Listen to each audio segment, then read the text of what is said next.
जी, अस्सलाम वालेकुम। यूके यानी कि बरतानिया में एक ऐसा केस सामने आया आया है कि पाकिस्तानी खुश भी हो रहे हैं और नाखुश भी हो रहे हैं।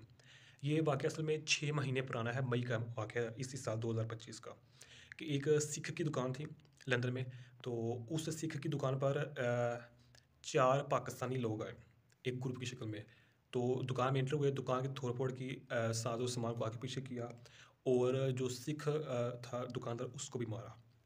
तो जब ये सब कुछ हुआ तो उसके बाद जो सिख दुकानदार था, शॉपकीपर था, उसने 999 पर यानी 99 999 की एक इमरजेंसी नंबर है पुलिस का, तो उसको कॉल की तो पुलिस आई। तो जब पुलिस ने हाल देखा तो बजाय कि वो पाकिस्तानियों को पकड़ ले, उन्होंने उसी दुकानदार को पकड़ लिया, सिख को पकड़ लिया। तो अब सिख हैरान कि कॉल भी मैंने की, तशद्दुद भी मुझ पर हुआ, दुकान भी मेरी, तो करने वाले कौन है? पाकिस्तानी, और इल्ज़ाम भी मुझ पर। तो उसको जेल हो गई। तो अब जो अदर सिख लोग हैं या जिस पर जो तशद्दुद हुआ था, वो ये कह रहा था कि इसमें हमारा कसूर क्या है? सीसीटीवी कैमरे मौजूद हैं, सब कुछ पाकिस्तानी लोगों ने किया है, तो इसमें हमारा क्या कसूर है? तो इस पर अब 2 तरह के कमेंट हो रहे हैं सोशल मीडिया पर। एक तो ये है जो रिफॉर्म यूके पार्टी है, जिसका जो सरबराह नाइजल फ़ाराज है। तो उसने ये कहा है कि लंदन खान का है। लंदन खान का, जिस तरह देखें ना, जो लंदन के मेयर हैं वो है सादिक खान, ये तो पाकिस्तान ओरिजिन है, ये सिटीज़न है, अब उधर लंदन के मेयर हैं। तो अब जो वहाँ के यूके मकामी लोग हैं, वाइट लोग हैं या जो ओवरसीज़ पाकिस्तानी हैं, वो कहते हैं कि लंदन अब पाकिस्तानियों का है। चूँकि अब जो मेयर है वो पाकिस्तानी है, तो अब उन्होंने अपने पाकिस्तानियों की हिफाज़त करनी है, उनकी सपोर्ट करनी है, तो ये रीज़न सामने आ रही है। तो ये मई 2025 का केस था, तो उसके बाद उसको रिहा कर दिया गया।